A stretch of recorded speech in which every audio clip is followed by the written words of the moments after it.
Hello दोस्तों, हमारे YouTube channel आर्य institute 1 में आप सभी का स्वागत है। दोस्तों, आज की क्लास में हम शिवालिक श्रेणी को पूरा करेंगे। इससे पहली क्लास में हमने महान हिमालय को और लघु हिमालय को अच्छे तरीके से पढ़ा था और इस क्लास में हम शिवालिक श्रेणी को अच्छे तरीके से ही पढ़ेंगे। जितने भी इम्पोर्टेंट क्वेश्चन बनते हैं वो सभी हम शिवालिक श्रेणी के यहाँ पे पढ़ेंगे। देखिए, सबसे पहले अगर मैं बात करूँ शिवालिक श्रेणी की, तो शिवालिक श्रेणी सबसे बाह्य श्रेणी है। जैसे कि मैंने तीनों चीज़ बताई थी, ये हो गया महान हिमालय, ये हो गया लघु हिमालय और ये हो गया शिवालिक श्रेणी। ये तीसरी जो श्रेणी है शिवालिक, ये बाहर की ओर है, नीचे की ओर है सबसे, तो इस वजह से इसको कहा जाता है बाह्य हिमालय। इसको क्या कहा जाता है? बाह्य हिमालय, क्योंकि ये बाहर की तरफ है, सबसे नीचे है, बाहर की तरफ है, इसलिए इसको बाह्य हिमालय कहते हैं। ये सबसे जवान भी है, सबसे यंग है, ये सबसे बच्ची है, अभी सबसे छोटी। तो इसकी औसत ऊंचाई की अगर मैं बात करूं तो औसत ऊंचाई है इसकी 900 से 1100 मीटर। औसत ऊंचाई 900 से 1100 मीटर इसकी है। हिमालय की सबसे जवान श्रेणी है कौन? शिवालिक श्रेणी। हिमालय पर्वत की सबसे जवान श्रेणी है शिवालिक श्रेणी। ठीक है, ये बाद में बनी है, जवान है, ये यंग है अभी।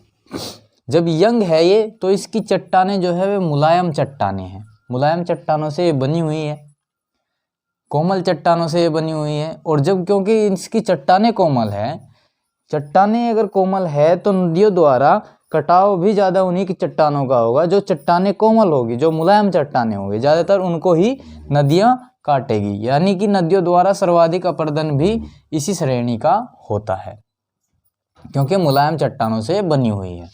अब बात करते हैं, इसको हिमालय का पाद प्रदेश कहते हैं। हिमालय का पाद प्रदेश, क्योंकि ये पैर की तरफ, नीचे की तरफ है ना, ये नीचे की तरफ है, तो इसको पैर यानी पाद प्रदेश कहा जाता है हिमालय का, शिवालिक श्रेणी को।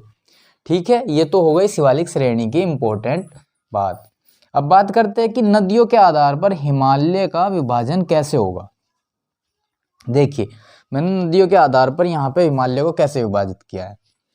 ये सबसे ऊपर जो है ये है सिंधु नदी, और ये इसकी सहायक नदी है सतलज। सतलज और सिंधु नदी के बीच में पंजाब या कश्मीर हिमालय पड़ता है। सिंधु नदी और सतलज नदी के बीच में जो हिमालय है उसको पंजाब या कश्मीर कहेंगे। कश्मीर हिमालय या पंजाब हिमालय। ठीक है, सतलज हो गई, और सतलज और ये नदी है काली। सतलज और काली के मध्य, सतलज और काली के मध्य कौन सा हिमालय है? कुमाऊं हिमालय। दूसरा नंबर कुमाऊं हिमालय। ठीक है, अब तीसरे हिमालय की बात करेंगे, जो नेपाल हिमालय है, वो किस किस नदी के बीच में है?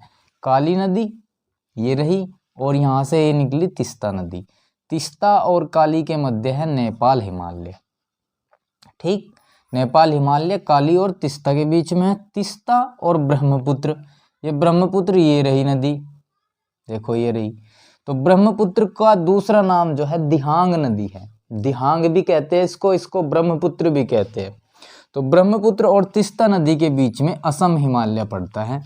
दिहांग कह सकते हैं या ब्रह्मपुत्र कह सकते हैं, उनके बीच में असम हिमालय। तो नदियों के आधार पर जब हिमालय का विभाजन हुआ तो उसको चार नाम दिए गए उसके: पंजाब हिमालय, कुमाऊं हिमालय, नेपाल हिमालय और असम हिमालय। ये ही मैंने नोट करके यहाँ पे भी लिखा हुआ है। देखिए, सिंधु नदी और सतलज नदी के मध्य पंजाब और कश्मीर हिमालय है। अभी ऊपर बताया था पंजाब या कश्मीर हिमालय सिंधु या सतलज नदी के बीच में। फिर नीचे आएंगे तो सतलज और काली नदी। सतलज और काली नदी के बीच में कुमाऊं हिमालय है, ये रहा यहाँ पे कुमाऊं हिमालय दूसरा नंबर। फिर तीसरे नंबर की बात करेंगे काली और तिस्ता नदी के बीच में। देखिए, काली नदी ये रही और तिस्ता नदी ये रही, इन दोनों के बीच में कौन सा है? नेपाल हिमालय, ये रहा नेपाल हिमालय।